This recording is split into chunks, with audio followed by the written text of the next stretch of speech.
Tumpak Krulut dirayakan dengan panggung musik yang digelar pemerintah Provinsi Bali di panggung terbuka Ade Chandra Denpasar, Sabtu malam.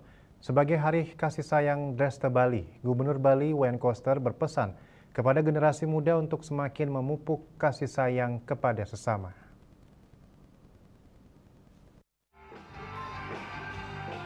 Sejumlah grup musik siswa sekolah menengah atas di Bali tampil di panggung terbuka Ade Chandra Denpasar dengan membawakan lagu-lagu bertema cinta.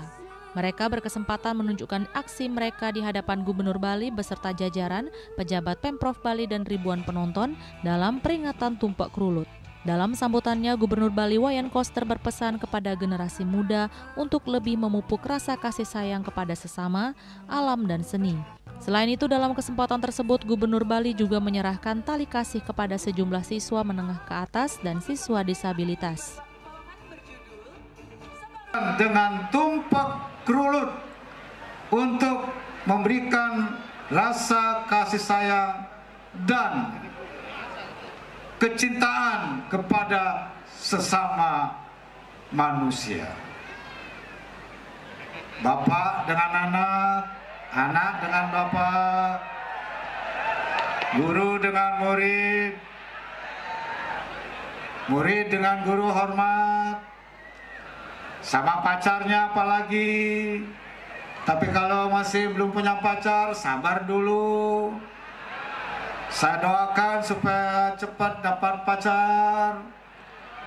Dan terutama adalah saling mengasihi satu sama lain.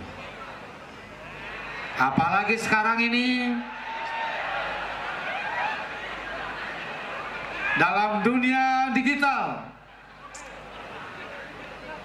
isinya macam-macam. Bully, marah. Tidak mengajak adik-adik semua, mari gunakan media sosial dan digital ini untuk kebaikan bersama, membangun harmoni hidup sesama manusia di dalam membangun peradaban kita sebagai orang Bali. Karena itulah pada malam yang baik ini Titiang memberi hiburan khusus musik para artis dari Bali yang terkenal. Rahina Tumpak Krulut yang diperingati setiap 210 hari menurut perhitungan kalender Bali kali ini jatuh pada Sabtu 7 Juni 2025 atau Saniscara Kliwon Pujut. Tumpak Krulut merupakan momen penting dalam kalender budaya Bali yang merefleksikan nilai-nilai kasih sayang terhadap sesama, alam dan seni.